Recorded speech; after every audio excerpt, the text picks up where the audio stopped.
There we go. There we go. Good morning. Good morning. Good morning. We are live. We are live. I'm hoping Dina comes. She said she might. She's getting ready to come back from vacation. It's been a wonderful vacation full of anomalies and magic, which is just brilliant. Yeah. Just brilliant, brilliant, brilliant thinking. Really awesome. All right. We're going in a moment. Something on my mind is friendship. Capital F, friendship. Right? Friendship varies in many ways, and we have a great range to our friendships. But if we take Biella as a good example, right? She has a very deep friendship, long-standing deep friendship with Illumina, right? And they traveled all across the agglomeration, and they've known each other for many, many years. But that doesn't mean that she cannot have more such, right? She has deep friendships with the group too. We don't see it featured as much in the story, right? It's just the way the story goes, because her life is so taken up now with uh, what's going on with the delegates, right? So this is shifted, and then also she establishes this new deep friendship with Ursula, right? Now we say, does this mean there's a change in the friendship with Illumina? No, of course not, right? And so this is a very important point, and it's a very big deal for the new nobility. A huge deal, right? That that when somebody comes into a friendship circle, right? Which Biella has her friendships with Aki and Nora and Marco and Kaljun and Hamut, right? And even the collective, the collective never really says anything, and Shah, right? Now, yes, Biella is in a different space to them in terms of where she's at. That doesn't make the friendships any different, right? It may affect how much time they spend together, right?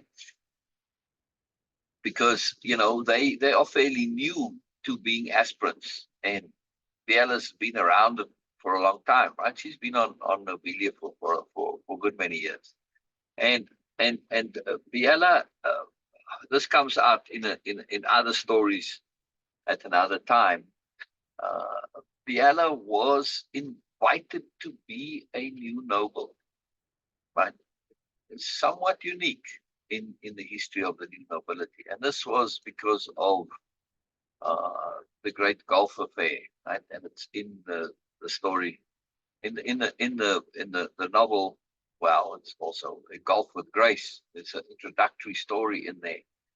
But for the rest, it actually gets to be very specifically about golf, right? Where Biella teaches Ursula how to play golf, right? Ursula's new to golf, right? She does lots of other sports, very accomplished in other sports, but never took up golf, right? For many reasons. At any rate, hey, where's my life? My life. Yeah. But the point I want to make is about friendships, right? So she has these deep friendships, and she's got many of them. And with some, she spends more time than with others, right? And some of her deep friendships, like her deep friendship with Sylvie Nadal, right? Her mother, well, the person who adopted her. She doesn't. To say mother is really not accurate in terms of the relationship. Sylvie never had that, and she never had Biella call her ma or mom or anything like that. Sylvie, right? So Biella has only known Sylvie as Sylvie, right? This is Sylvie's philosophy. She feels that this is a disservice, and it's part of the hierarchy to have this ma-mom relationship, right? You need to be in a relationship because there's sensibility to it, there's a moreness to it, and a depth to it. Not because you have to be. That's artificial. And when you insisting on being called ma, aren't you just insisting on hierarchy? See, so Sylvie has a very deep perspective on this. But the point why I'm bringing Sylvie into this is that when Biella leaves that world at age 16, keep in mind, Biella is exceedingly precocious, right? And she sets off on her journey across the agglomeration, right? She goes, much like people would go traveling, go across Europe or go in the East or whatever, right? Biella is doing the same thing, but across the agglomeration. But also in Biella's case, she's aware, and so is Sylvie, that, and just because of the dynamics of space travel, that that this is a one way. She's not coming back, at least not anytime soon, right? And likely not in a while Sylvie's still alive, right? When Sylvie's not, one second, Sylvie's not young either, right? I mean, she's older than she would have been if she was the other's natural mother, right? She came fairly late to Sylvie's life. Now, Sylvie and Biella absolutely love each other massively and super deeply. But the nature of the circumstance and the rightness of it says that, communications over such planetary distances are very difficult and exceedingly complicated and expensive if you're not set up for it, right? And also, Sylvie says to Biella, when you go, right? And not in a negative way, but she's setting Biella free to have a life where she doesn't have this ongoing connectivity to Sylvie, which, because she's not involved and she can't be involved and she can't be communicating regularly, even regularly on a monthly basis, is not going to be feasible. So Sylvie is astute enough to know that now you're just going to be sharing pleasantries, and you don't, the connectivities over such long distances is very difficult, and the communications haven't been set up yet because the world when she leaves isn't in the agglomeration yet, and so it's just complicated. So she doesn't want this lingering connectivity. So she says, "Look, just go, and that's it. Don't call me. Don't do anything. As much as I love you, this is just going to kind of hold things back and make your life difficult and complicated, and you're going to have to be forced to make this. I love you, and it's not going to change. I don't have to hear pleasantries and say, okay, all the stuff. I don't have to have that in order to keep you in my heart. This is not necessary." Right? So it's a long story to explain all this. I'm not going to explain all this with Sylvie and Biella. It's a fantastic thing what Sylvie does, right? It's a great gift to set Biella free. And Biella is smart enough and sober enough and sensible enough to recognize and to understand for what it is, right? So she goes and she takes on what Sylvie's saying, right? Takes it to heart. And it's very powerful what she does. But I want to make the point that when it comes to deep friendships, they come in very many different forms and flavors and styles, right? And you can have you can have friendships that are very deep, but don't necessarily mean that you engage daily with somebody, right? Or regularly, right? No, you can have some deep friendships where you don't see somebody for 20 years and then you just come back and you pick up where you left off. It's not a problem, right? They may have changed and you adapt and shift to that. But when you have a deep friendship, you're connecting to the real person underneath, yeah? And not the surface stuff, right? Now, yes, the deep person underneath changes, but usually those changes just involve becoming more who you already always were. But the other thing that the real key point that I want to get to here is this understanding and awareness that deep capital F friendships, they involve a very deep love for someone, right? You're not friends because, well, you like the same stuff or whatever. yes, that there may be confluence like that, but you deep friends because you connect on that deep level on where things are important to you and things matter, right? So you share the same sensibilities and the same sobrieties, not the same likes. And particularly when it comes to relationships that are like marriages, right? Or okay, in for the new nobility, this is now not an issue, but uh, they have a very different perspective on. But I'll get into that another time. But it just when you have that type of an intimacy and connectivity, and you're looking to have physical relationships and children and all that, yeah, then there's a complication now, right? There's a moreness to it, right?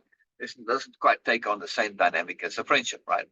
So in those relationships, just if you pay attention to the world and to people, right? It's yes, it can be, and people do have relationships where it's more than two in a relationship, in terms of a physical relationship or a marriage relationship. But they very seldom really work, right? There's no reason they shouldn't. It's just the way people are, they don't, right? But with friendships, this is a different deal entirely, right?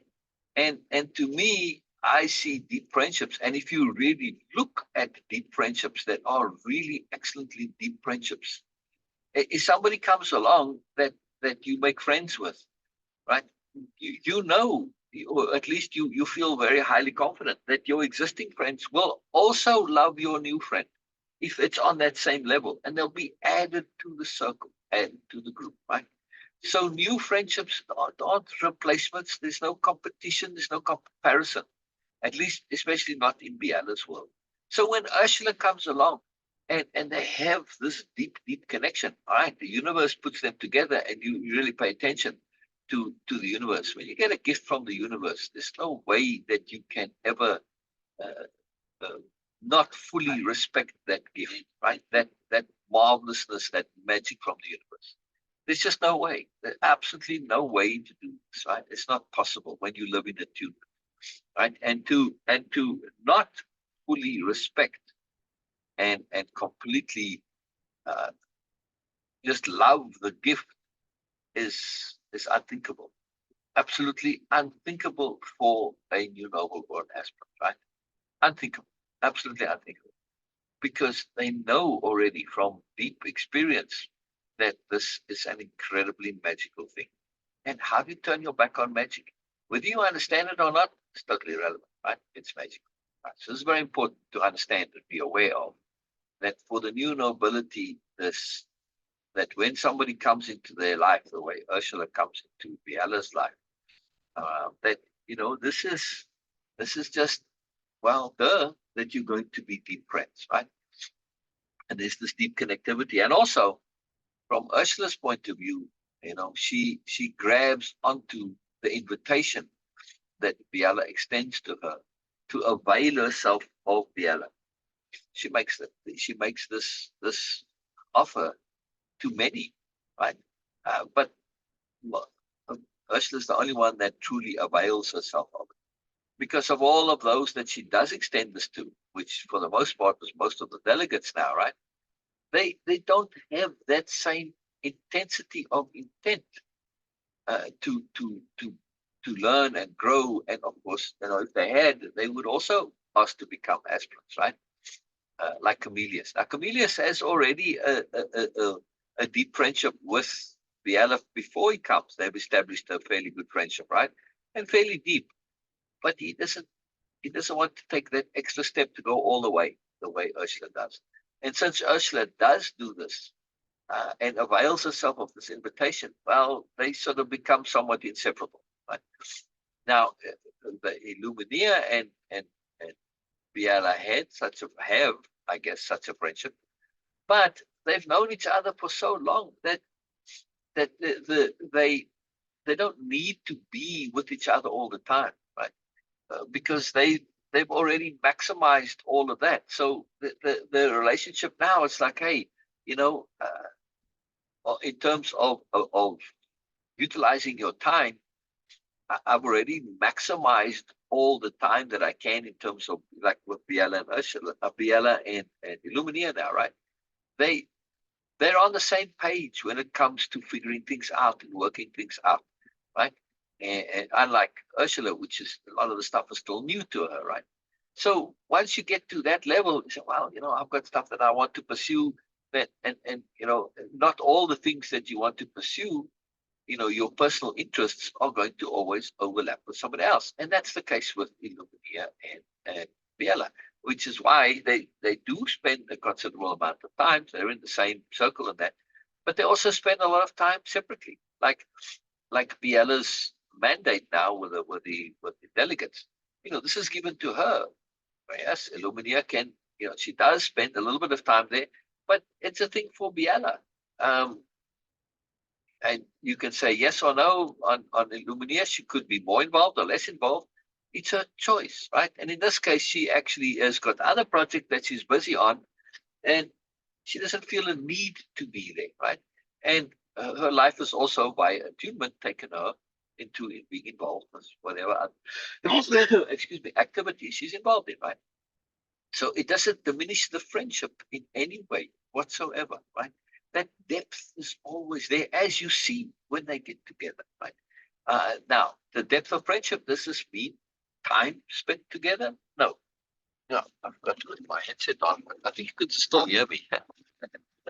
So it's a very good mic. It's quite sensitive, but it's better when I do have it on. No, it doesn't. It doesn't matter, right?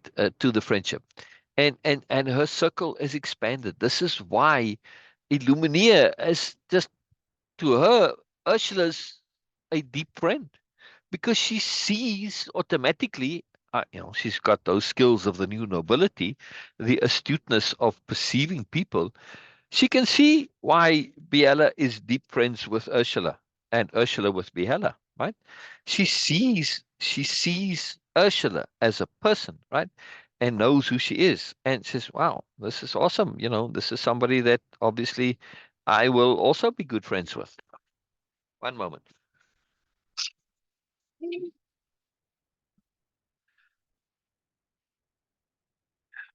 The most peculiar thing.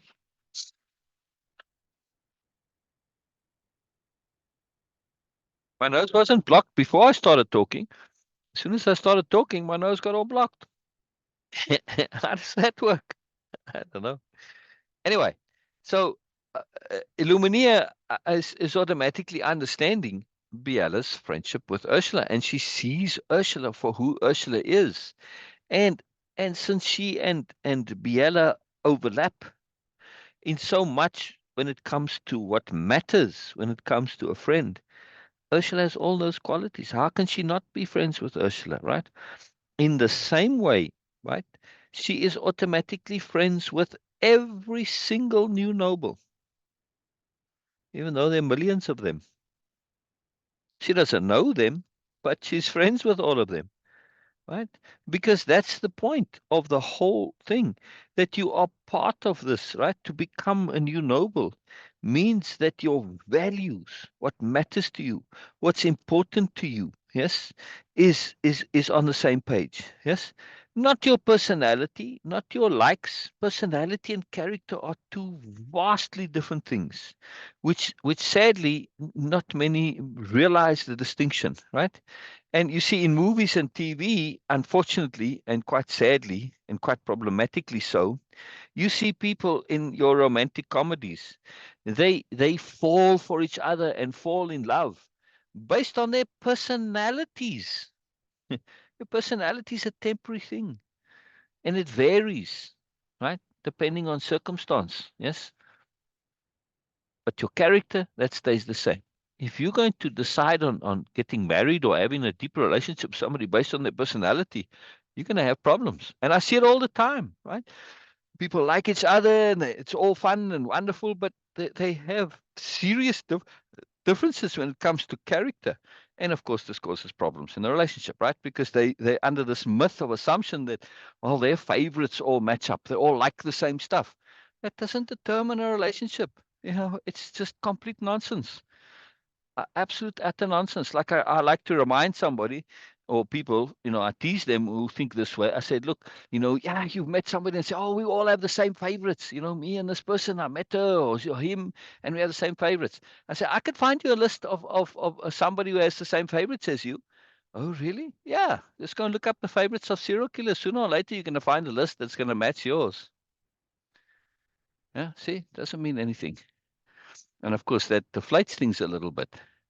But it's a serious issue. If you're going to base your relationship on having similar favorites and likes, it's a very, very, very poor standard to base on. And it doesn't work in reality if you really pay attention to relationships, right? And it doesn't work. It doesn't make a difference.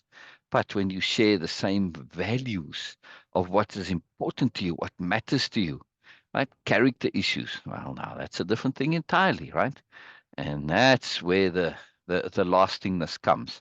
That's why all of the new nobility are all deep friends with each other, It doesn't matter where they are, and it doesn't matter how much time they spend, because they share the same depths, right, of what's important. And that's cool. And also, to be a new noble, it's not an aspiration, really. It's a responsibility, which is a very different thing, right? You're part of a group and an organization, and some don't want that, right? So, and they let it be known. So they just stay aspirants. They say, I'm not, I don't feel like I can handle or deal with the responsibility of being a new noble. Because if you become a new noble, every single new noble who becomes a new noble, they are must be not only willing but capable of making a decision, and decisions plural, for the entire new nobility, because there's no leadership, right? That's it. When your turn comes, you do the admin and all this, right? And if it happens to be like, whatever, some major decision that needs to be made, whoever's on duty makes it. Yeah? Some don't want that responsibility. Yeah. And enter into treaties, negotiations, contracts, because they do a lot of business. It's a corporation, right? And this is all stuff that everybody must be able to do. Some don't want that, so they never become new nobles, right? So there's a lot involved here. But anyway, I digress slightly on this point of friendship, on capital F friendships. And when we understand that, our capital F friendships are based on this deep love, but not just love, but a deep, profound respect for somebody, right? Now, we're respecting them. Why? Because of their qualities of character. We're respecting them because they have goodness, and they have a desire and a deep intent to goodness, right? Now, an intent to goodness is not quite the same thing necessarily as having sobriety and sensibility. I have wonderful good friends who have a deep intent to goodness, but they will tell you themselves that, well, they're not always the most sensible people or the most sober. They can be emotional. They're not particularly strategic in their thinking. They don't see the big picture, etc., right? But that doesn't change why we love people. Yes, we love them because of that deep inherent goodness and the intent to goodness. This is the key point, right? Now, when we look at the new nobility, of course, they make an effort to learn to be sober and sensible, right? So now this, of course, makes for friendships that are really profound and more. And also, the other magic is, if you go around Nobelia, from what I've just said now, you would be expecting the new nobles to be the same. You know, no, they are ridiculously individual, absurdly so, right? They are wildly different. I mean, it's very hard to find two new nobles that are very similar. They are excessively individual, yeah, because they have this immense capacity for immersion. So they maximize whatever it is that is unique to them, what they like doing, what they want to do, like we discussed now with Boynal, this capital W want, right? So this makes for extreme individuality. And yet, of course, there's that underlying similarity, right? They're all new nobles. They share the same deep values, the same intent to moreness, the same intent to goodness, right? It's not just an intent to goodness, there's also an intent to moreness, yeah, which they also share. This is very important. This is a very big deal.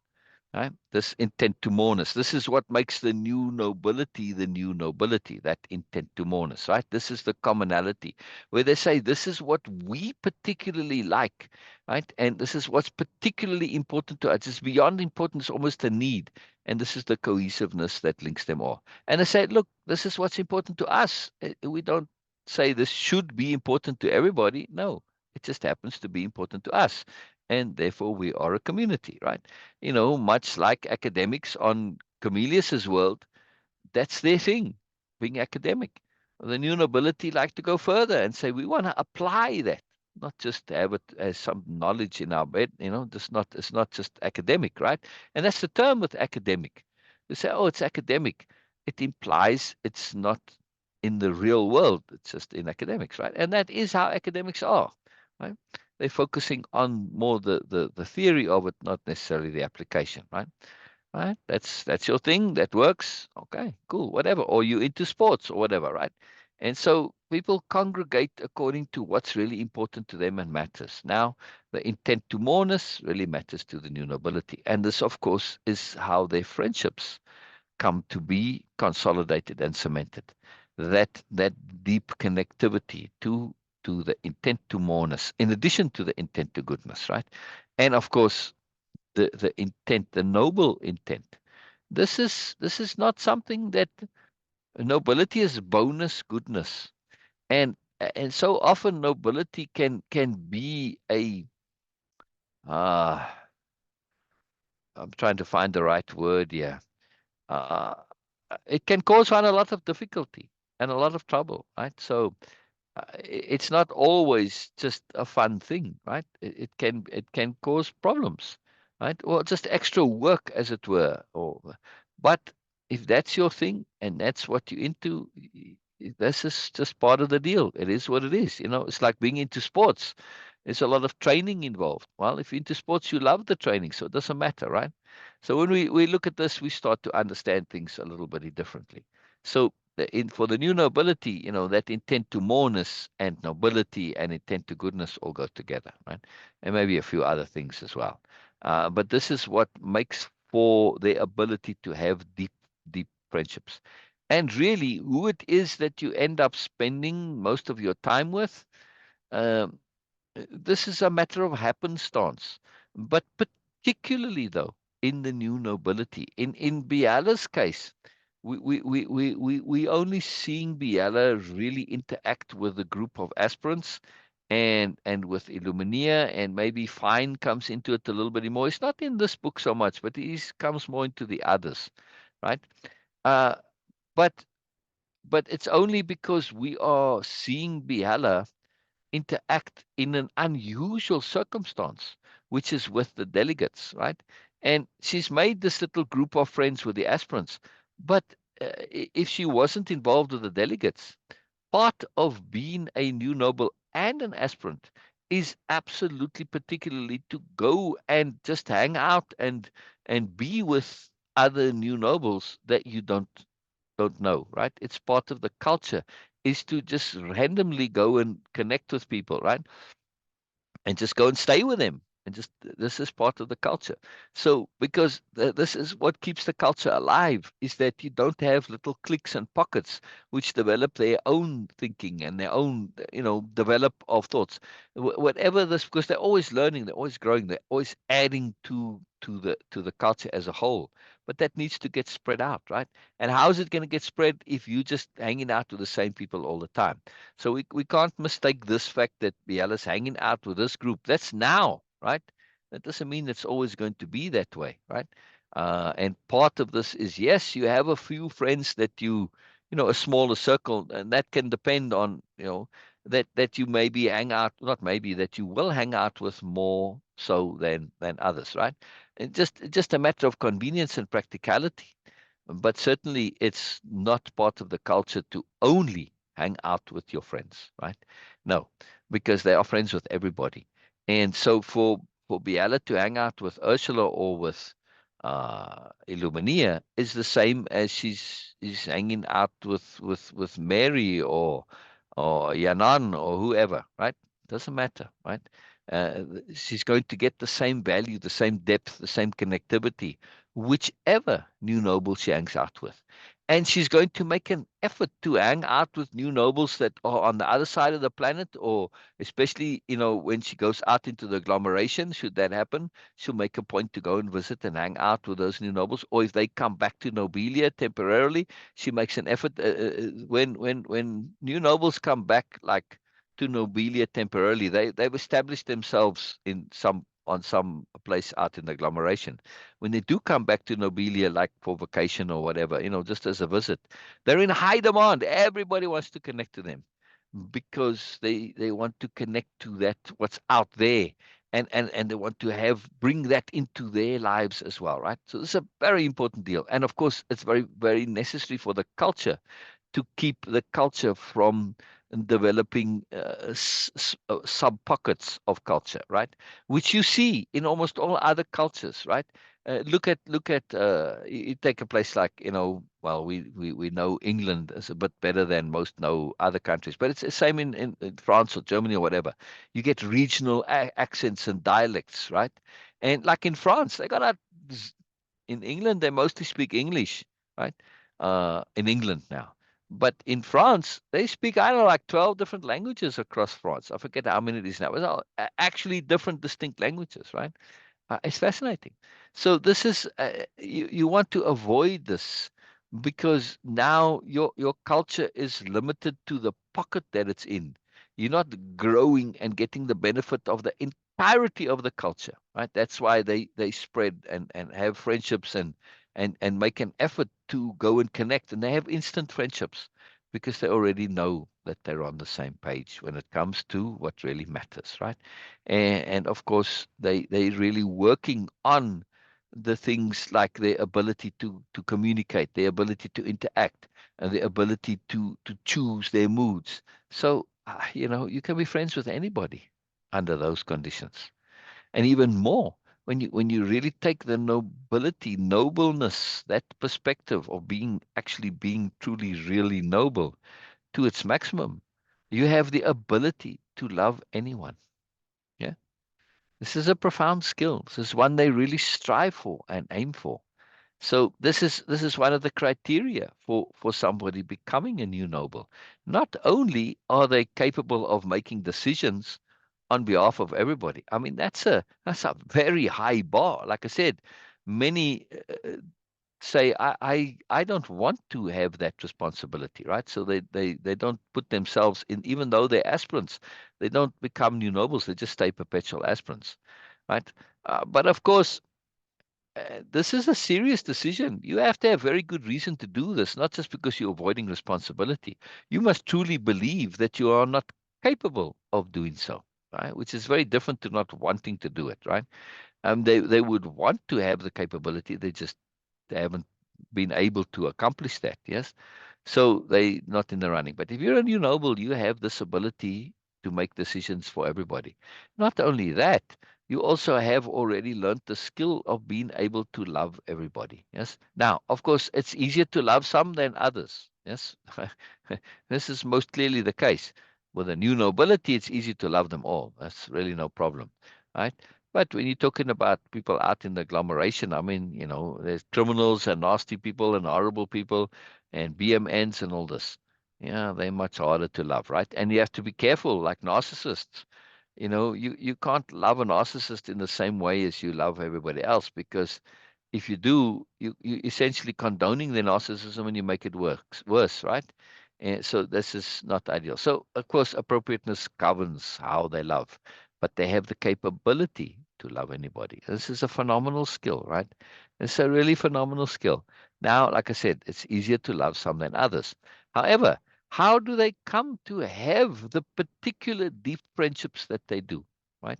Like in the case of Biella with Illuminia, or right, well, more recently now with Ursula, because of attunement. Yes. The universe is going to bring those who are particularly close, your inner circle that you see more regularly than everybody else. The universe is going to bring those into your life because they live with attunement. This is the criteria, right? Now, usually the universe will bring those people and they'll stay there But sometimes the universe will also remove them from your life. Yes.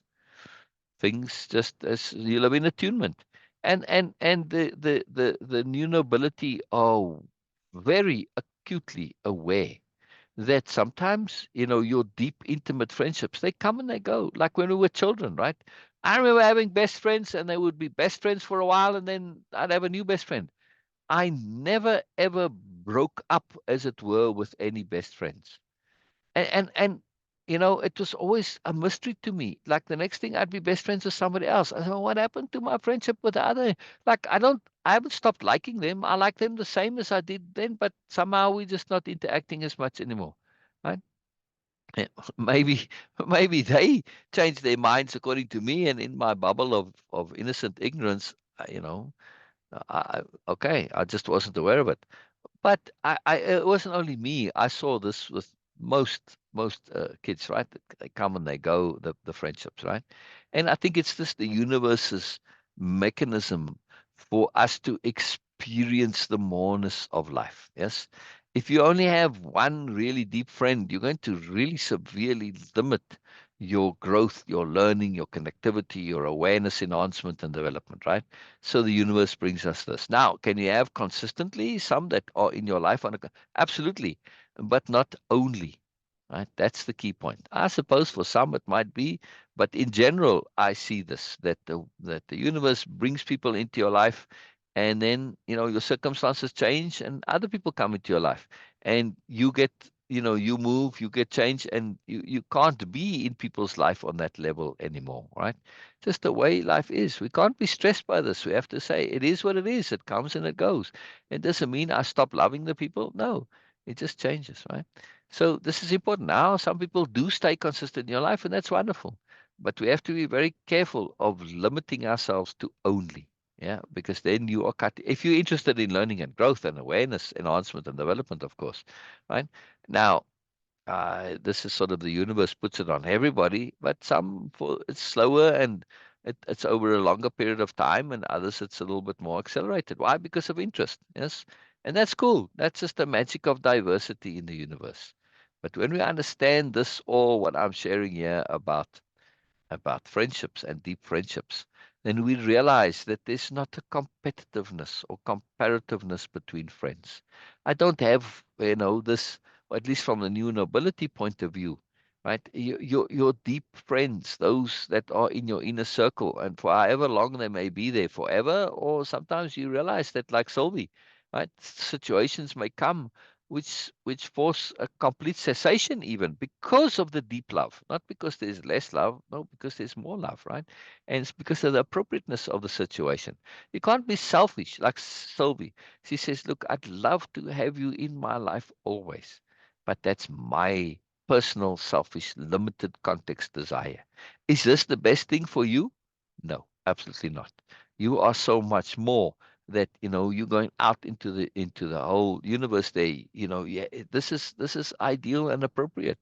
And she says that she just doesn't have the physical energy to go and do it, otherwise she'd have gone with Biella, right?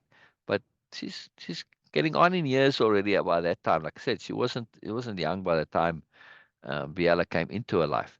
So she says, I just don't have the physical energy for it, right? Otherwise, we'd go together, right?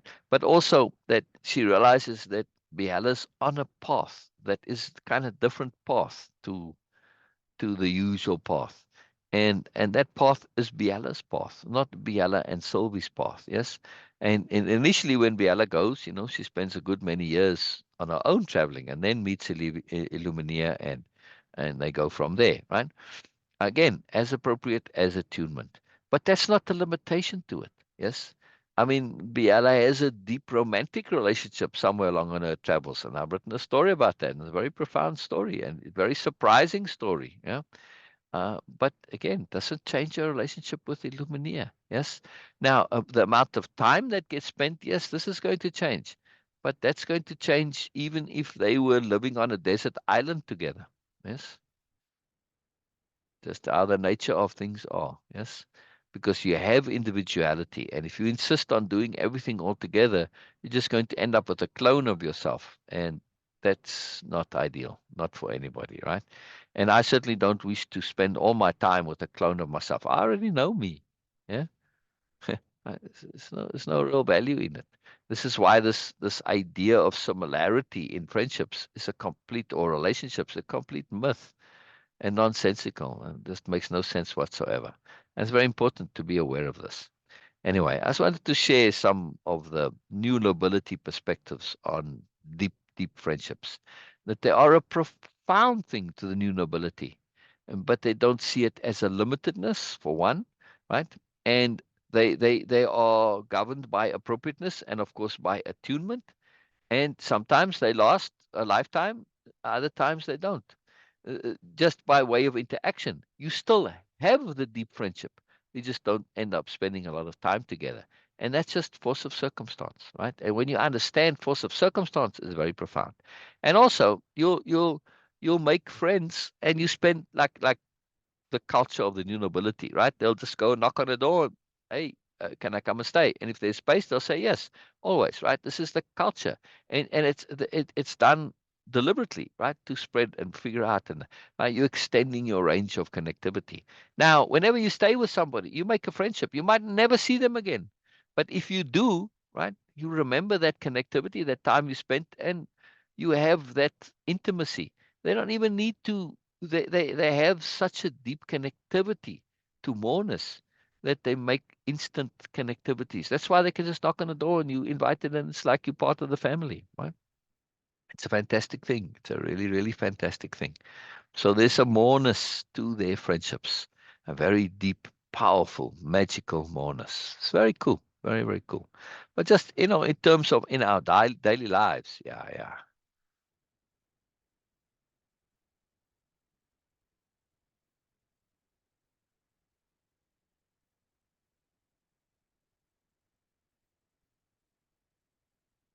1 second.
I'm coming. I'm coming.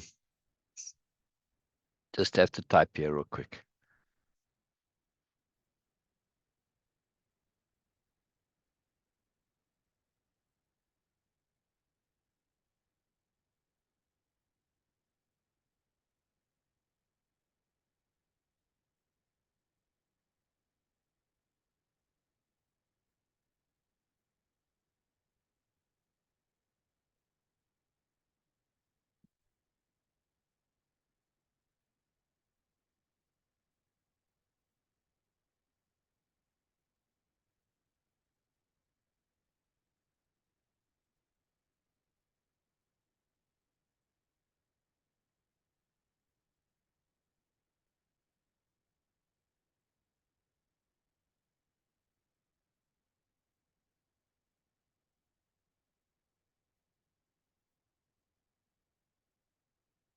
Okay, okay, okay. Just important stuff that has to be taken care of. Sometimes some things can't wait, and this is a friendship matter. Somebody friendship had to be addressed and taken care of, right? It's just marvelous, quite wonderful. All right. So I hope I made that somewhat clear there on friendships, and uh, I feel like I didn't quite give everything. There's more to the topic. It's a very long and deep and extensive topic, but as we go through the reading, we'll look at this, and if it comes up, I'll elaborate. Maybe not in this chapter, but in future chapters or future books, really, because I don't think it quite comes up in the next chapter either. But still, you can still see it in the interactions between Biella and Illumina and the entire group and Ursula, of course, right? You see, and Dream Deer, right? And Dream Deer is a good example. The difference between Dream Deer and Ursula, we don't really see that much, a little bit, somewhat, the relationship between Illumina, especially here in the end now. And we can see there's a difference in the relationship between Illumina and Biella and Ursula, right? Um, that because Biella and Illumina have known each other for so long that they have different focuses and interests, right? Which they now are spending the time on. They don't need to be spending the time with each other every single day or every minute of every day. Whereas with Ursula and Biella, there is a need for it, right? As much as possible, of course. They can't always do it, but as much as possible, right? And it shifts, right? So it's about appropriateness, force of circumstance, attunement. But we can see the depth, and also now we see with Dream Deer. Dream Deer's touch and go. This is just the appropriateness of it, right? Just how it is. Yeah? I mean, Dream Deer can choose to hang out with Biella all the time if she wants to, right? But she doesn't, right? And that can happen easily, right?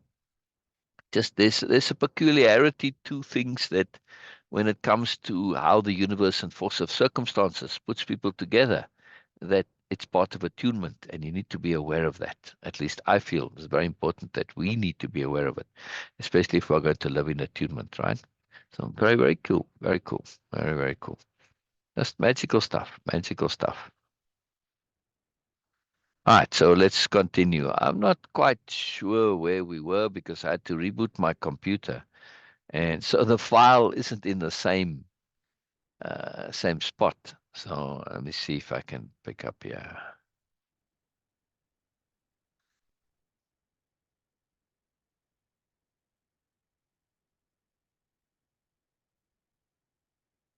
Yeah, yeah, we're close to it now. Yeah.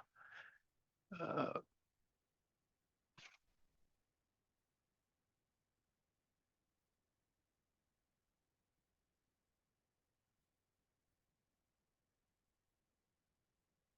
I really don't remember from one day to exactly where we left off. Usually I make a note, but I had to unexpectedly reboot my computer, so I lost that note. Uh,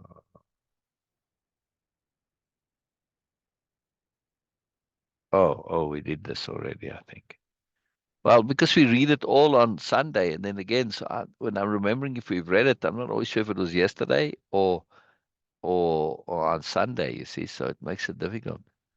Uh, Uh, uh,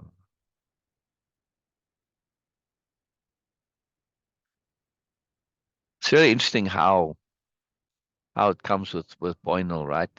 And how that moreness comes, and how he doesn't connect to it right away. Yeah, it takes a little while for him to share and let it to come out, But this is this love for people in general. Yes, the love that comes via nobility. Yes, it's a profound thing. It's a profound thing.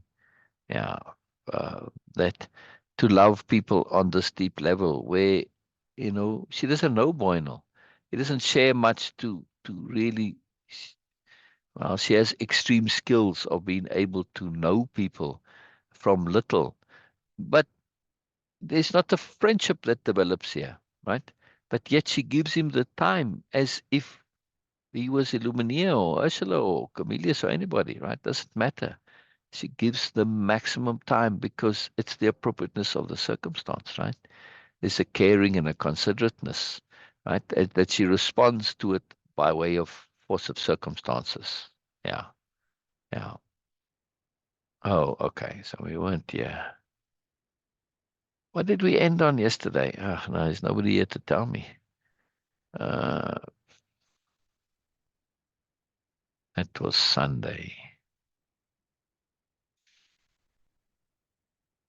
I don't know where we left off.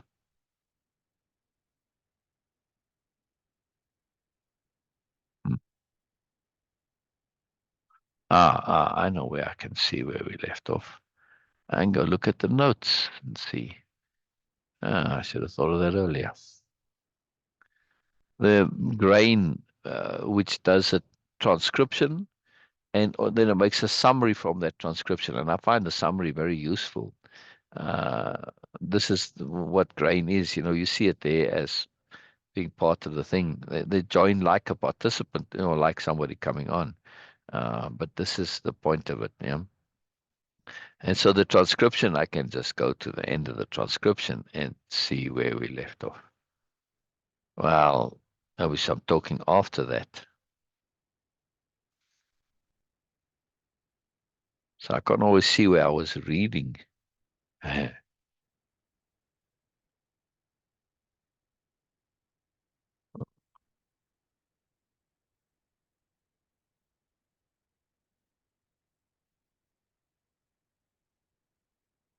And the transcription has a very hard time with Boynal. It just gets it all wrong all the time. Right? Boyno, it says, coming out of Boyno, not Boynal. It never spells it as Boynal. I don't know. It's maybe my accent, I guess, but yeah.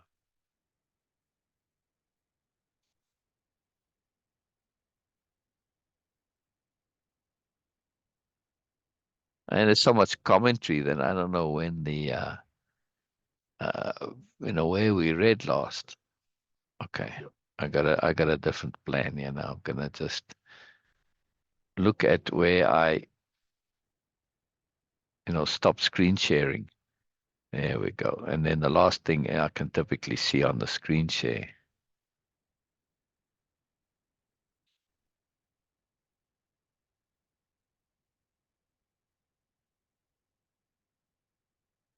Oh, that's not helping me either. Hmm. Oh. See, Bina, I mean, Norma, that's why I have to screen share so I can see this now. No, I don't see that. Ah, dang it. Ay, ay, ay. Unnecessary complications here.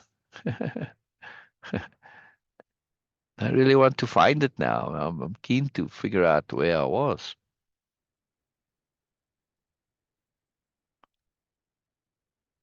Capital H hearing is really something quite profound. And when we look at this again, this whole chapter is an exemplification of capital H hearing. You're actually seeing it being applied, right?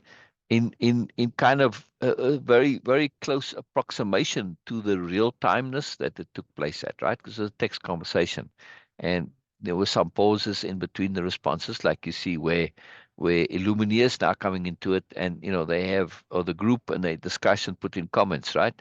I mean, if you're just on your own there, you can do something else in between, while somebody's paying attention. I don't know, surfing the internet or scrolling through Facebook or whatever, right?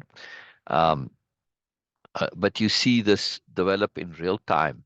And like I said, it's a real conversation just put into a different environment, which just enhances it somewhat, but it's still real, right? It just gives it different emphasis. But this is very powerful, yeah. To see real conversations, and not just the fact that it's a real conversation, as Bina mentioned, but that also it is. We're seeing this demonstration uh, of capital H hearing in its fullness. It's a profound thing, capital H hearing. It is unbelievably profound. It's a depth to it. Dang it. Uh, the skills involved, and I keep pointing them out when they come up, and they are really profound and very deep. Uh, that Biella is applying to all of this, right? Making space for Boynal and all this, right? This is it's a very big deal. Yeah. All right. So we did that.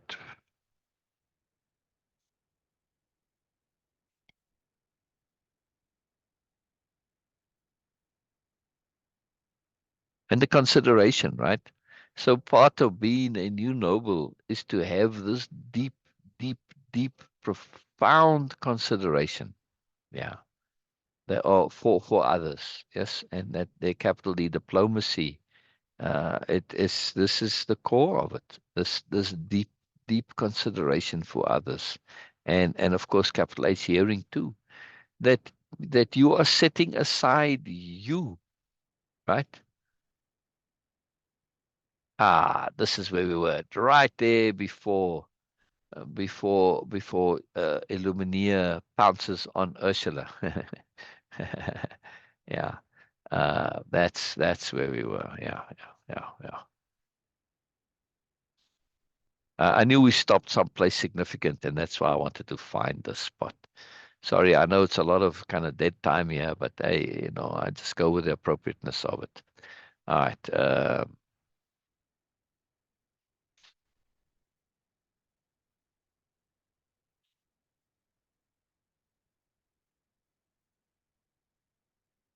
Okay.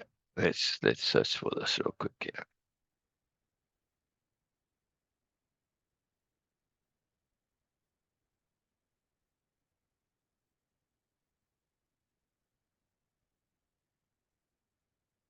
Ah, all right. Here we go. Here we go. Here we go. This is where we were. So Illumina is assisting Biella to provide elucidation and explanation on what she's saying and what she's doing for the benefit of the group and the delegates, and also sometimes for Boynal's benefit to come at things from a different angle, right? But mainly for the group, right? She's leaving most of the interaction with Boynal to Biella. Uh, so adding it together, we have a theme, Illumina continued. Themes like this are in the anomaly family. There are many, many different kinds. They all have one thing in common. They come from our greater selves or from the universe, depending how one wishes to see it. Of course, in different places. There are many other names and ways of describing the source. The new nobility use those three for their neutrality and lack of implication, relatively. But the essential issue is that a theme, as part of the anomaly family, is something coming from outside of us. We see it clearly here. And this point of being coming from outside of us, this is so foreign to Boynal's brain that he balks at it, he stops at it, he can't connect to it, he can't grasp it, he can't get into it, right? He really struggles with that. Right? We see it very clearly with Boynal here now that he's not getting this. Now, that's not what she means here, but I'm just utilizing this opportunity to explain, right? We can see Boynal's stuckness, as it were. And it's very important that we realize this in ourselves, yeah, that we listen to everything that's coming our way. You very clearly see that Boynal doesn't hear some of what's being said to him. I mean, even though he's reading it, right? Which even more so that he's it's like he sees it, but he just sort of well, whatever, or just like ignores it. It's fascinating, and I really fascinates me that people do this on such a regular basis. They just like skip stuff and just like delete it. Right? It's just like fascinating. Lumineer swiveled in her chair, leaning towards Ursula, zooming in on her, and said quickly, almost fiercely, "What's the key point here, Ursula? Quickly, quickly!" This intensity from Illumineer took Ursula completely by surprise. To Ursula's great credit, she strove to answer. "Now, now!" Illumineer pressed, but politely. Ursula, clearly not sure of her answer, released. Anomalies are extremely, utterly, critically important. Yes, yes, yes, Illumina exclaimed with much joyful enthusiasm. She jumped up and did a mini dance and twirl. Laughing cheerfully, she grinned at Ursula. I had an intuition to trust your intuition, to show you that you can trust your intuition. But later on that. Now, the point is that communications or input from outside of ourselves is very, very, very important to the new nobility. Yeah. So again, we see the moreness, the unexpectedness. Illumina does something a little bit outside of what is expected, but that's the new nobility. She seizes the opportunity, right, to assist Ursula in her great quest, her earnest quest to know and be and understand, right? And that earnestness has an effect on those around you. So this comes up in just the thought, the idea comes to do this with Ursula, and she does it, right? And of course, Ursula is stating the obvious, but to state it as right, she what's the key point here, right? Because Illumina is asking her what's the key point. The other aspirants are already aware of this, of how important anomalies are. It's new for Ursula. By putting this pressure on her to have it come out as a summation, as a key point, right? She's giving Ursula the opportunity, the gift to have this be emphasized from herself, right? She doesn't tell Ursula the key point here is anomalies. That's come up many times. It's like a duh already. But for Ursula to say it from her own self in this particular way too, with this emphasis, it's going to stick with her, right? It's going to really stick with her now. So it's just a gift of energy that Illumineer gives Ursula, right? Very powerful, very, very wonderful, very kind thing to do, very caring, very considerate. And also that she understands that Ursula is from her business life, her mental habit is calculation, is strategic calculation. There's not much space in business for intuition. There is, but typically not, right? And so she's giving her this gift. I trust your intuition. She has an intuition for Ursula to trust it. It's just like, it's very key. It's very key. Just a very fun little extra bonus point of moreness. And this is part of living with moreness and having an intent to moreness, that things like these just pop up. Yeah? Isn't that brilliant? Illumina leaned conspiratorially towards Ursula, whispering loudly, "Well, okay, it was kind of obvious." A quick wink, attention back to the group. Right? She wasn't asking Ursula for some great revelation. She was asking her to express the obvious, which Ursula does. It's like a duh, but she wants her to express the duh, right? And sometimes that's important too. She's making a very subtle little point by adding this extra, right? Sometimes we need to emphasize the obvious. Simply because somebody asks you a question doesn't mean that it's something new and special. And no, they may be just asking you to express the obvious. Why? Because of emphasis. Yeah, that was the only point here, was for emphasis and trust, right? So it's really powerful. She grinned fiercely at everyone, willing them, it seemed, to grasp the importance of the point. How important? She asked the group with a flourish of her hand, inviting a group response. Very, they chorused, right? So again, emphasis. Now, with the group here, this is the group of aspirants, Aki and Nora, Carl June, I moved all of them, right? So they have this dynamic already built into the interactions. But who else is there? Yeah. Camillus is there. He's not part of that group. He's part of the delegates, but he's but more than just a regular delegate, right? At this point. And then, of course, there are the delegates. So Biella's following her mandate and Illuminius assisting, right?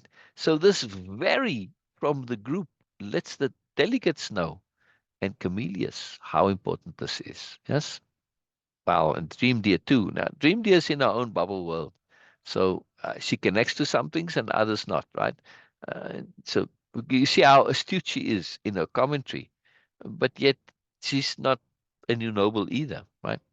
Not even an aspirant. She's just in her own particular bubble, right? She's an innocent, and innocents typically have their very own dynamic going on, right? Very, they chorused and were rewarded with a glorious smile of triumph from Illuminia. She laughed in sheer happy delight. When she was happy, she made everyone happy, always. I do know people like this. When they're happy, they seem to make the whole world happy. It's just fantastic. But, she said, bringing them all back to the point, why? Why is it so utterly, critically, vitally important? Why are communications from outside of ourselves so vitally important? She swiveled again, this time with an elegant hand gesture at Biella. Please elucidate, dear Biella. Again, this is so critically important that you can't just say it's important. Just the dynamics of our psychology, right? When you say, oh, it's important, you say, yes, it's important. And then it goes. Huh? To really let the inner bureaucrats know this is truly important, there needs to be extra emphasis, extra time, extra energy. You have to almost belabor the point somewhat, right? In order to really communicate to our inner bureaucrats and have it change your brain's wiring, right? To say, oh, just to say it's important is not enough, right? You have to demonstrate, you have to prove by paying extra, acting on it, right? So this is very important what she's doing here. She's really making it clear that she's not just saying this is important. This really is important, right? And that needs to be acted upon. So now she has Biella elucidate why it is so particularly important, the precise exactness that communications from outside of ourselves are so essential and a necessary part of our lives, at least for their lives and nobility lives, right? Biella took some time, a huge point, the heart of the way of the new nobility. Yeah, that should be a capital H heart here. Oh, I don't think I'm screen sharing. Okay, let me screen share. Sorry, what about that? Norma, you're getting me into bad habits. I love you, Norma. All right. So I'm just scrolling up a little bit that you can, if somebody's looking at this, they can read it, in other words, right? And they can pause the screen and read it. Normally when I'm screen sharing, you can read along, but so there you go now, just a few seconds on each spot, yeah. All right, here we go. Biella took some time, a huge point, the heart of the way of the new nobility. Otherwise, we would not know what to do, Biella said, surprising a few in the room, Camillus being one of them. This is like, really? You wouldn't know what to do? I mean, and the delegates would also be surprised, right? Uh, because, well, if you just hang out with the new nobility even for a short while, you really come to know and understand they are exceedingly competent people, right? They have that general life competence of people who have their stuff together, right? They very together people. This is what makes you a new noble. New noble. If you don't have your stuff together, forget about being a new noble, right? And of course, like I said earlier, how are you possibly going to be capable of making decisions for everyone if you don't have your stuff together? If you don't have a genuine, very real sobriety and sensibility, not going to happen, right? So this is a very deep point that, to become a new noble there's a lot involved in it, right? I mean, this is like a real serious point to reach in your life, right? And I'm not saying it's an accomplishment because they don't see it that way. It's just fulfillment of intent, right? This accomplishment has hierarchy stuff involved with it, right? So it's just this accomplishment of intent. All right, you could say it that way, I guess. But really, it's more just the fulfilling of an intent. And it takes different times for different people, right? And some, it might not be in this lifetime. At least that's how they feel about it, right? Well, next time, we don't all start off at the same point in life, it seems. I really feel like I came into this world with stuff that carried over from before. Yes, I really feel that way. There's no other way. I struggled with this. Rationally, it didn't make any sense to me, from a scientific point of view. I have a very scientific mindset. But also, when you are truly scientific, you can't ignore what can only be explained in a particular way. You have to change your view of reality to explain things sometimes, right? And if we go to like Sherlock Holmes, this is what made Sherlock Holmes such an excellent detective, because of that point that he says, right, about the probable and the impossible, right?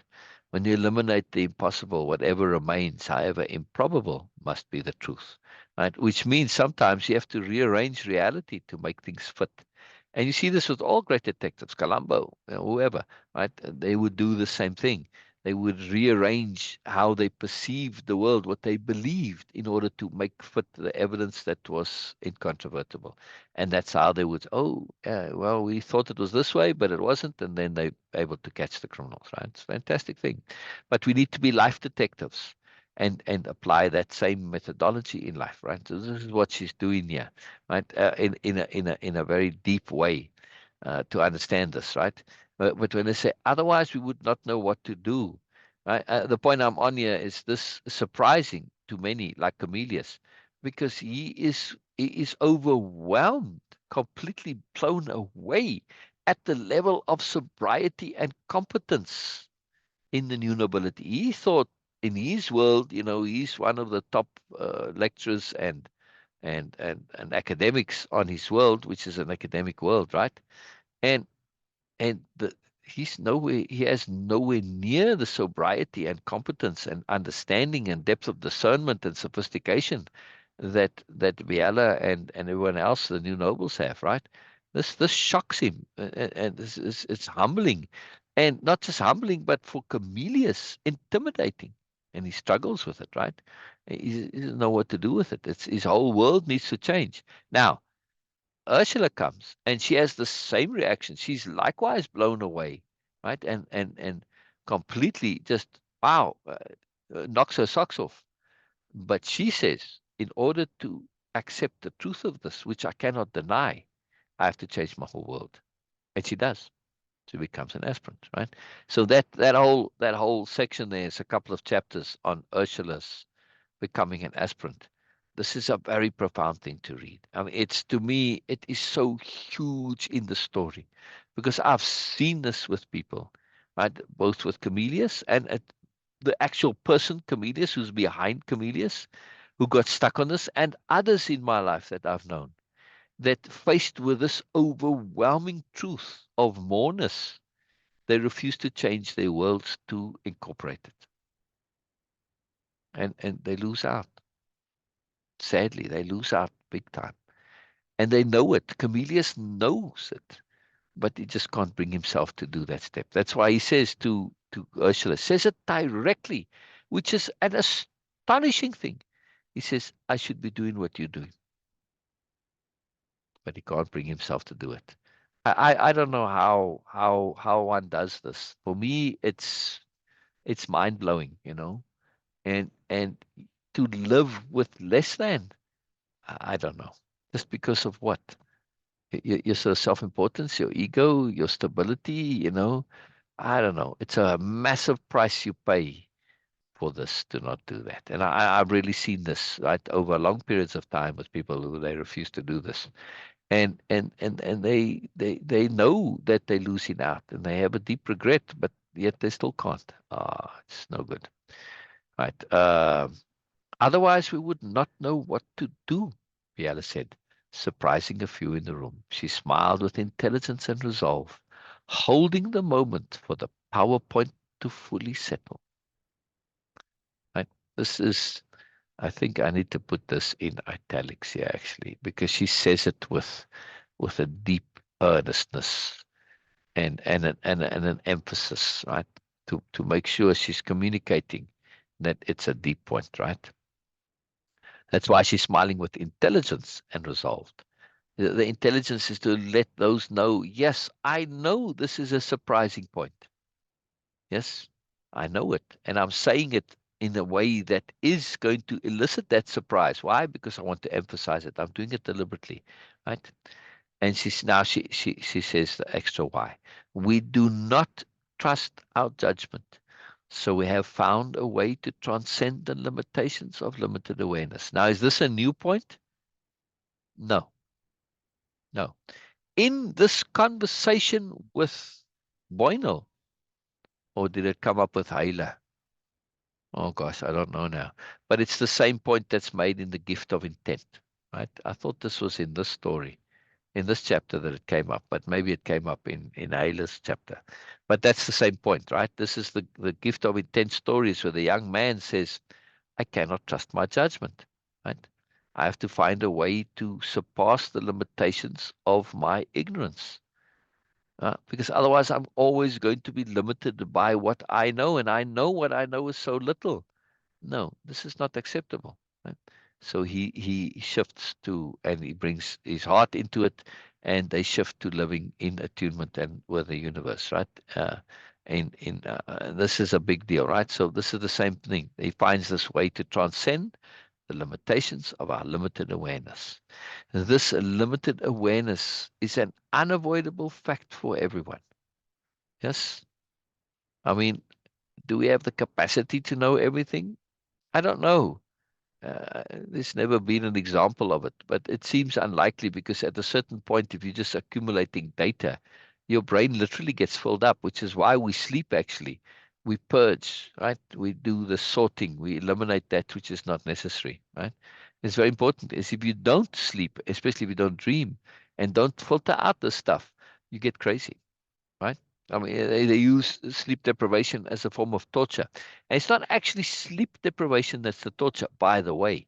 It's dream deprivation which causes the problem. It's really fascinating. You can get by without your deep non-dream sleep. And they've done tests on this. I mean, many experiments, right? Where they make the difference. And because you can see when people are dreaming through rapid eye movement, right? When their eyes close their eyes, you can see the eyeballs moving. I don't know, I can do it illustrate it very well. Because it's hard to do that rapid movement. Your eyes go back and forth like this to do it deliberately.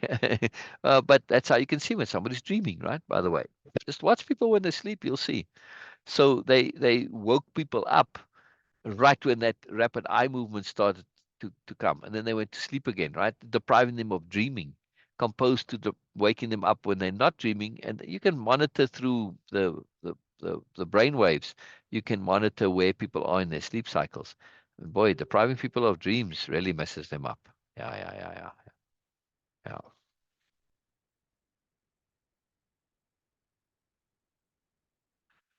yeah. One second. One second. One second. One second.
All right, so this is a big point here, a massively big point.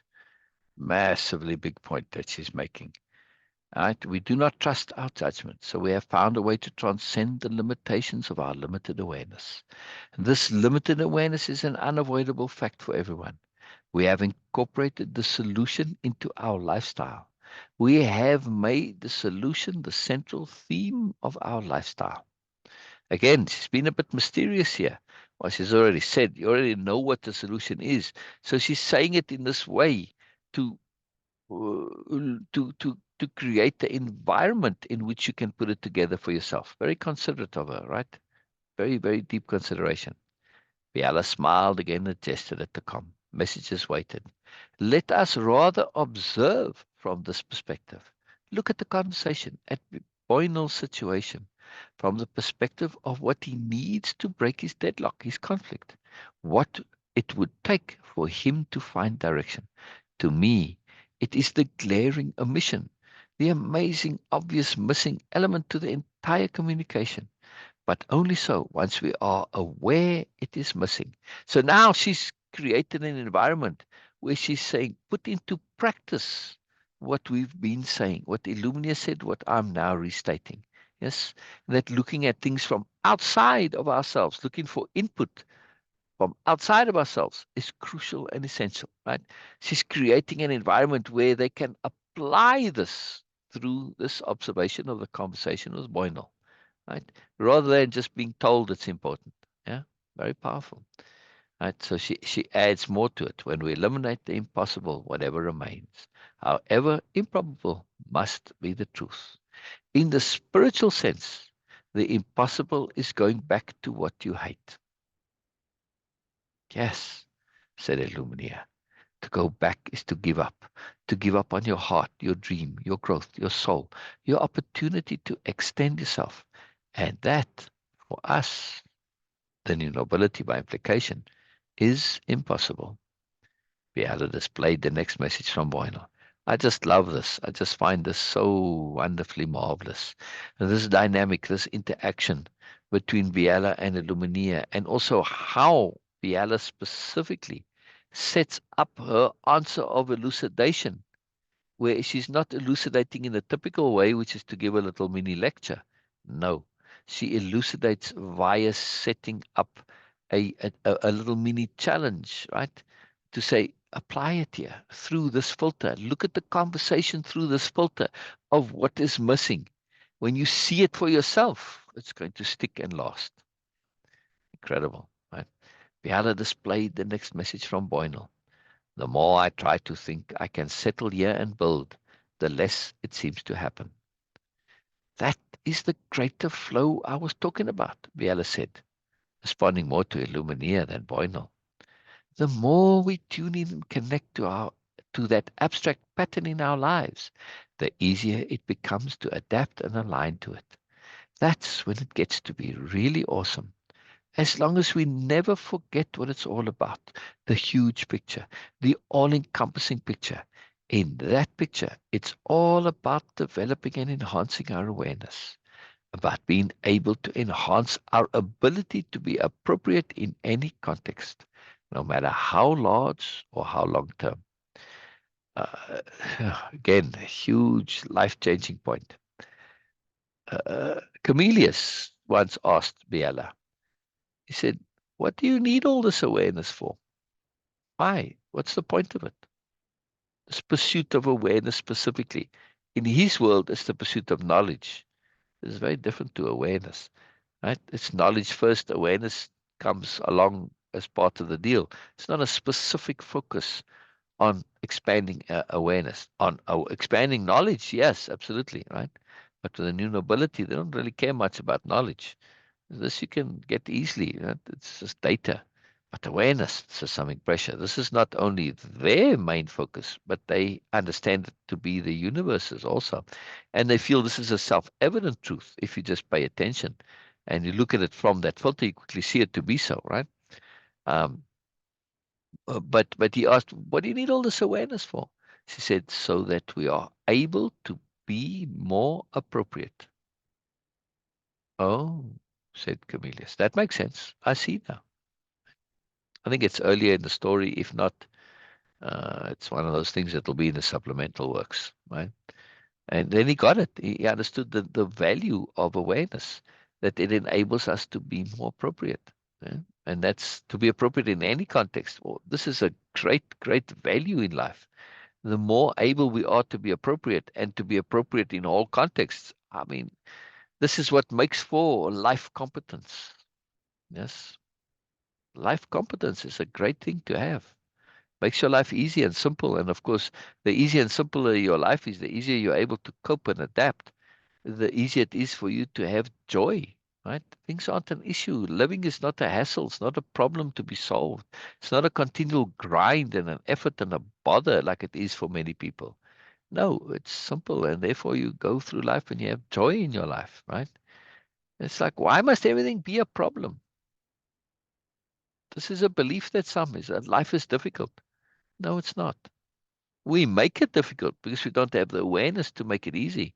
But when you develop awareness past a certain point and you can live and be appropriate and do what's necessary, life is actually very easy. When you live in attunement, it becomes even easier. It doesn't just become easy, but it becomes joyful and more. It becomes magical and awesome, right? So it's a very big point here. Very big point. Very big point. Now Boynal comes into it again. My son is always looking at Karamay. He seems to be drawn to it also. It is Karamay I have a door open to. I seem to be at the last point of letting go and seeing what happens. I can't seem to go down a logical way. This is very interesting that Boynal capitalizes down. Yes. He hasn't capitalized any terms the way the new nobility do, right? Look at like appropriate and context and awareness, right? These are all capitalized because they do it because these have a deeper meaning. They're in their dictionary of power. So they have a deeper meaning than just the typical meaning of appropriate. I mean, for most people, appropriate means proper. It's the same, they're synonymous. Hell no, a very big difference, right? So a very big difference. So, but it's very interesting that he has this here. Just, and that the com doesn't clean it up for him, right? Now those little mini mysteries.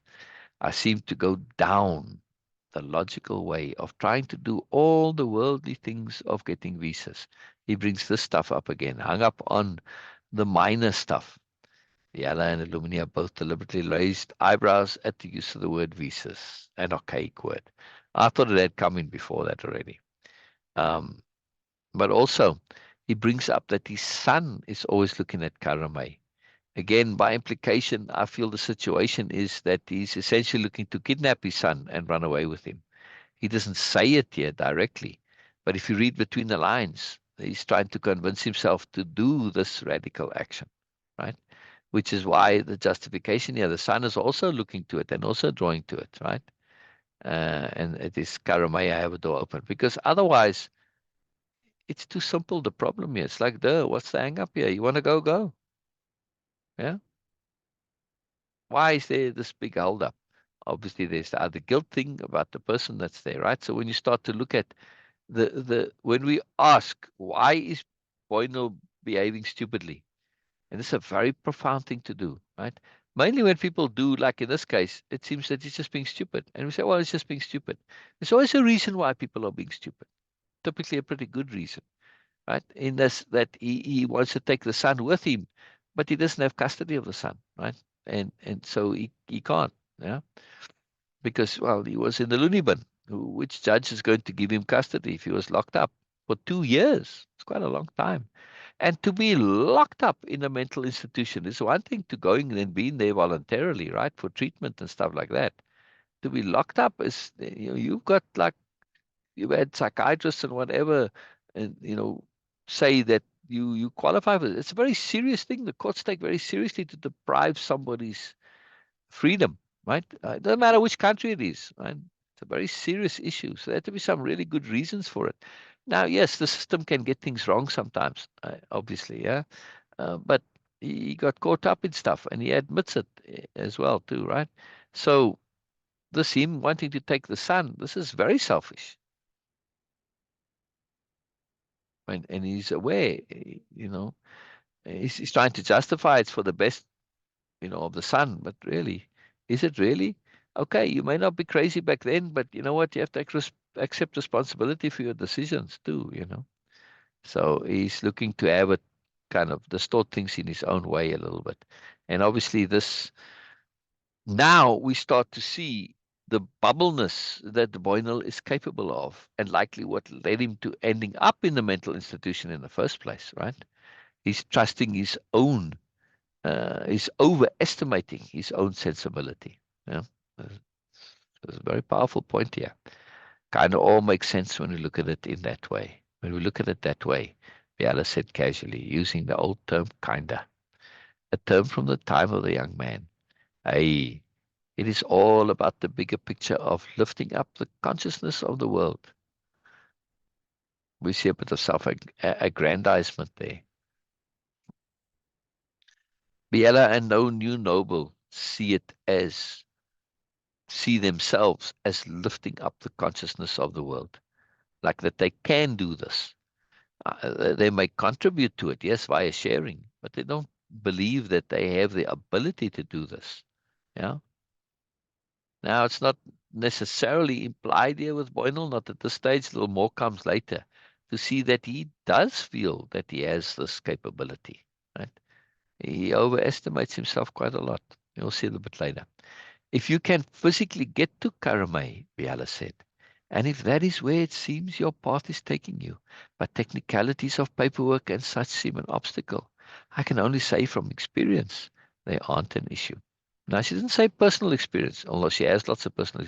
It's from experience, because she knows it's not only her experience, but others also, right? So she just makes it general. Biella knew of nowhere in the agglomeration where this wouldn't be true. She and Illumina had traveled extensively, including outside the ag. Even there, paperwork was typically less an issue than one would think. Yeah. And yes, it is an issue, but you'd be surprised how it's less of an issue even in our world today than people would think.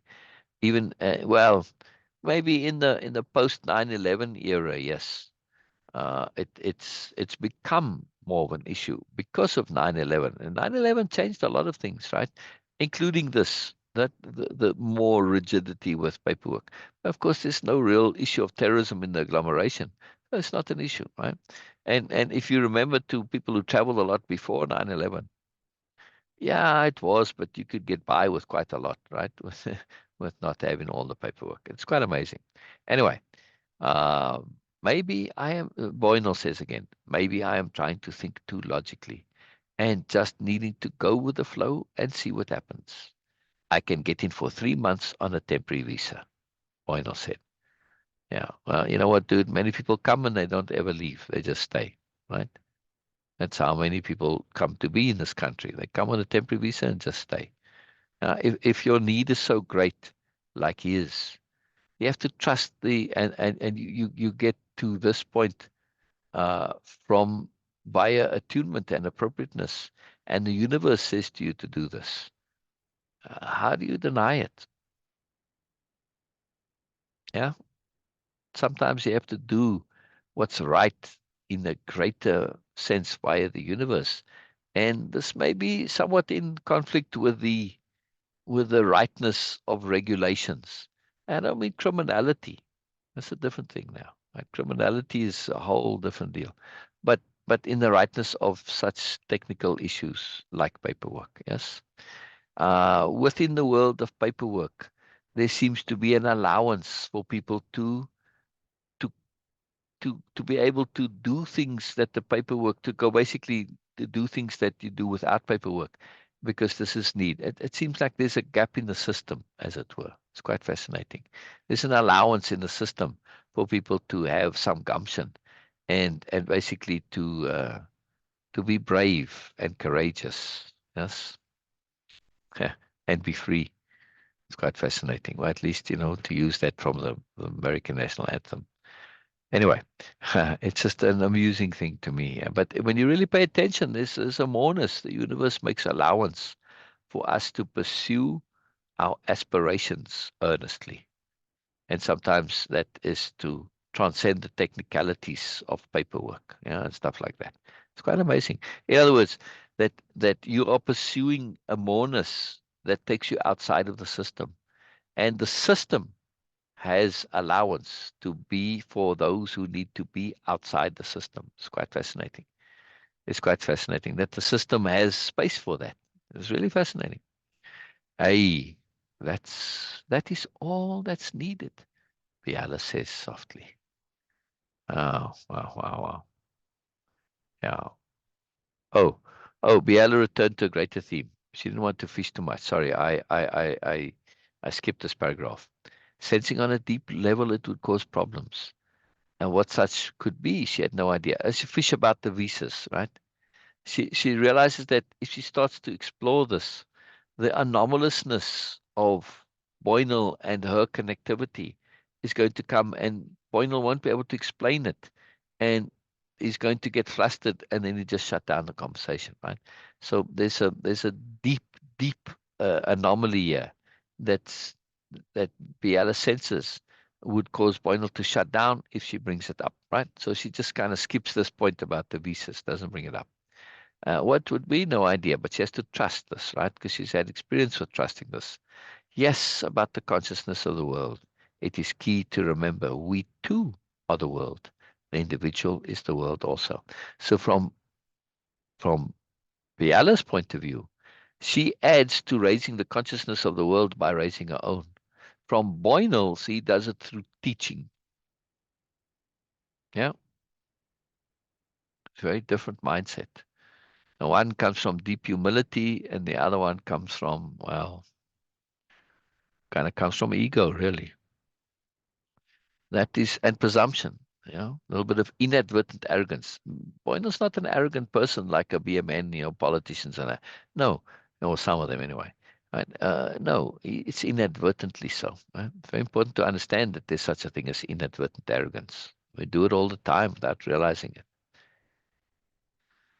Aye, it is. In reality, isn't it? Nothing ventured, nothing gained, I suppose, Boynal said. Again, it's like you have all the answers. Where's the actual problem, right? Biella had eased up, hoping to bring forth the rest from Boynal. She knows there's more, but she's trying to make space for it to come up. But he needed more, right? It's not. He has the space there to share more, but it's not coming, right? So again, yes, she's saying stuff, but not to prevent him from saying, to create space and open doors for him to let the rest come. But he needed more. Logic is irrelevant sometimes. Well, regular logic anyway. There is a meta logic. I need to put this in because it's a power term for the new nobility. This meta logic concept. It's a very big deal to understand. There's a meta logic, right? Uh, Meta logic meaning over the usual regular logic, in this that it takes the deeper, fuller, greater context into mind, and then we see it developing. There is a meta logic. That meta logic becomes apparent the more we tune into the greater abstract flow of our lives. In other words, the more we are in attunement. She's saying attunement in a different way here, right? The more we tune into that greater abstract flow, attunement, right, of our lives. That flow, capital F flow, connected to enhancing our individual awareness, right? I guess you could put this in. That's very powerful, right? This greater abstract flow. When I first wrote this, I deliberately did not capitalize because I was concerned or thinking that, well, I'm not only writing it for me, I am writing it to at some point publish. And I know that most editors are going to completely say no on this. Yeah. They say it's going to disrupt, and there's some readers that are going to find it problematic. Well, in the context of what it is, if you're going to find it problematic, then the story is not for you. Yes. So I made a point of explaining it as in the introduction or the foreword, why this is done, right? And if you see it as a problem, like I said, then this is not for you. But so I uncapitalize things deliberately, which it's not. That's why you see some of them. As I'm reading, I correct it. That flow connecting to enhancing our individual awareness. Biella thought this would be a good time to explain more of the new nobility's underlying perspective on the way things work. Why is that perspective capitalized? Because it's not just a different angle of looking at things.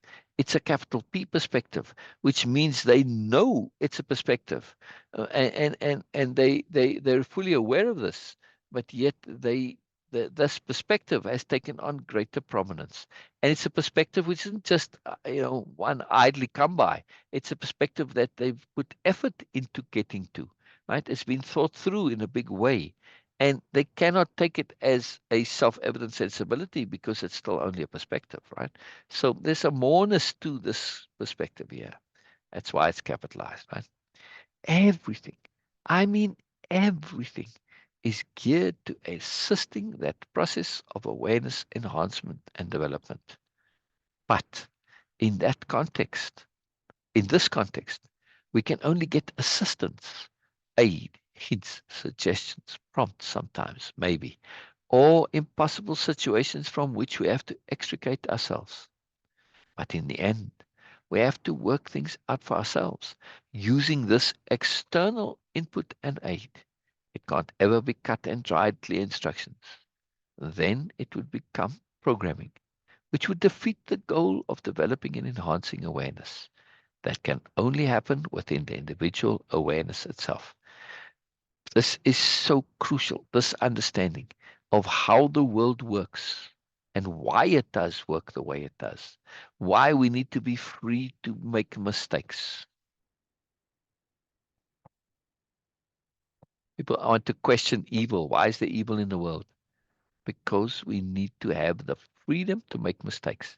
If you remove evil, right? If you remove evil from the world, you have to remove the freedom to make mistakes and to be thoroughly, completely, utterly, grossly stupid, which is completely that freedom of choice. Yes? You remove freedom. Now, do you want this in your life? If you cannot make mistakes, yes, you aren't truly free. Is that a price you're willing to pay to not have evil in the world? That's a very serious question. Very, very, very serious question. Now, when we look at evil in the longer term, yes, I mean, in the context of eternity, yes, however long time that we may be experiencing the negative effects of evil, relative to an eternity, once we've progressed to the point where we have enough sobriety and awareness and sensibility to not make those choices anymore. It's a blip. It's a blip in time, right? It's a small fraction. So yes, we suffer now, right?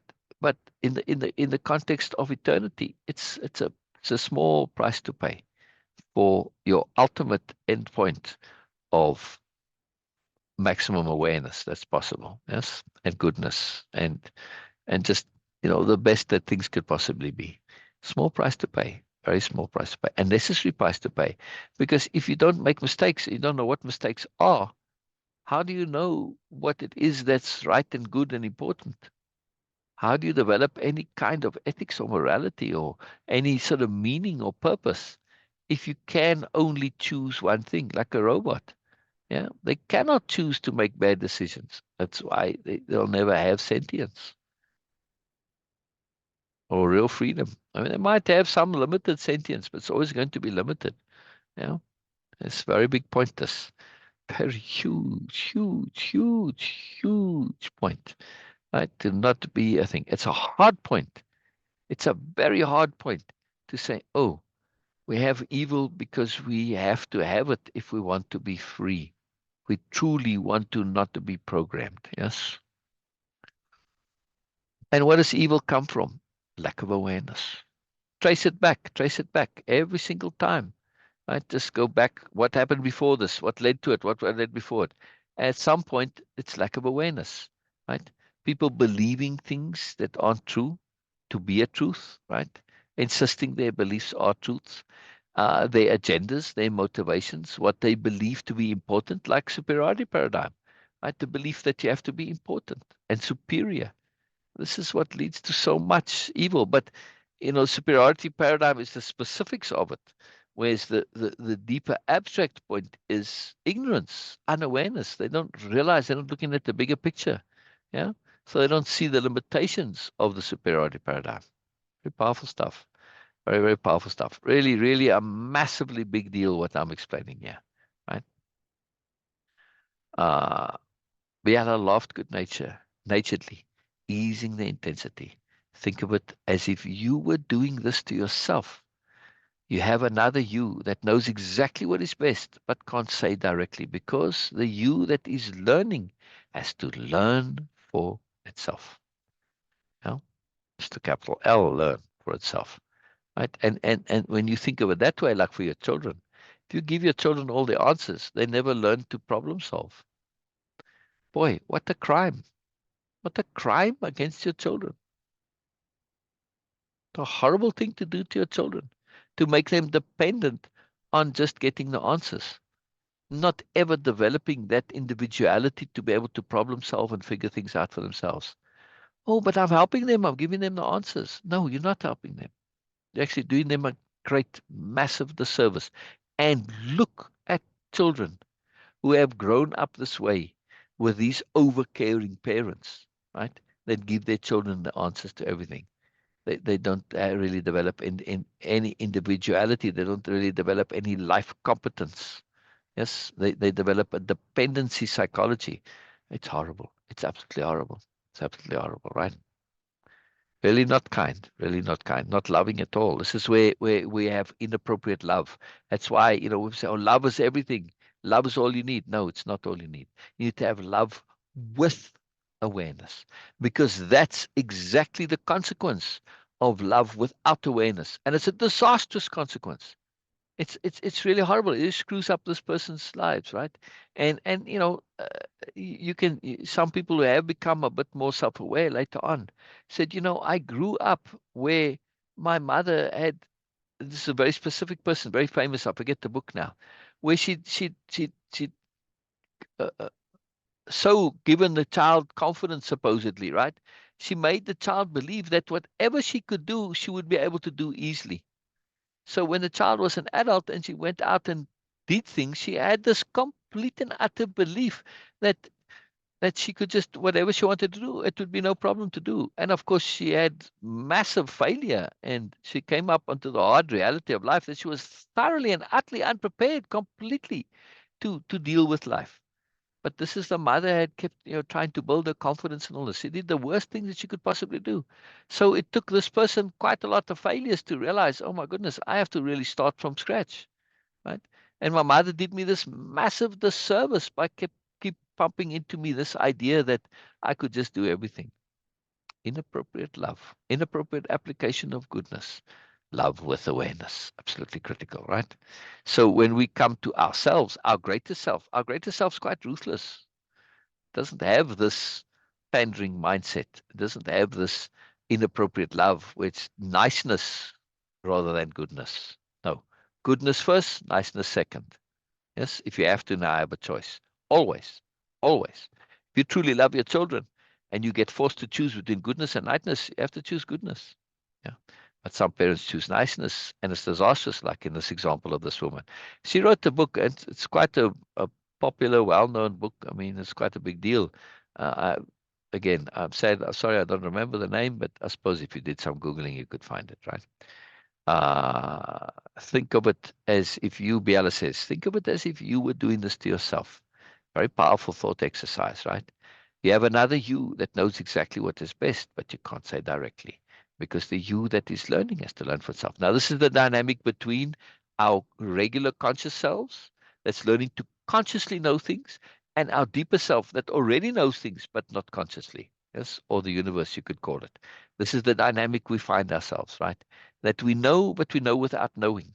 And we want to know consciously. It's a very big difference.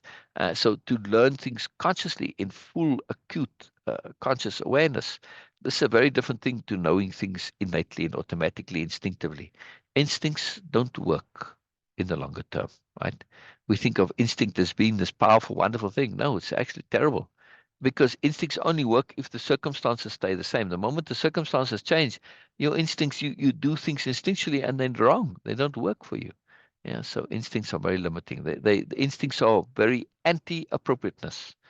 Instincts are precisely what causes you not to be appropriate. Yes, instincts are appropriate in a limited situation where everything is exactly right for your instincts to work. The moment you change any of those, the environmental situational factors, your instincts stop working. And you keep doing the same thing, but it's inappropriate. It's really fascinating, right? Absolutely fascinating. I mean, there's many examples of it in nature. You can go and look it up, right? When instincts actually cause the species to really suffer and struggle and die because of their instincts. It's quite fascinating. Uh, okay. I'm going to stop here where Biella decides to take it a small chance. Yeah. All right. Because then she's just going off on a little bit, opening things up a little bit by taking a chance, right? Sometimes you have to, right? Because they're a bit stuck, right? So she has to take a chance, right? So we'll stop here with Biella decided to take a small chance. I'll put it in the search here. Then in case I scroll down for whatever reason, then I could just hit enter and it'll take me back here. And just the mechanism that I use. But when I reboot though, it doesn't save my place. I had to reboot the computer, then it takes it all the way to the top. My computer pretty much runs, it's on 24/7, by the way. But it was really slow and stuck, as it will do after a while. So I had to reboot, and that's why I was it's starting at the top of the file. All right. I don't know if there are any questions from anybody. Anybody listening who hasn't commented? Hey, Tommy's here. Hey, Tommy.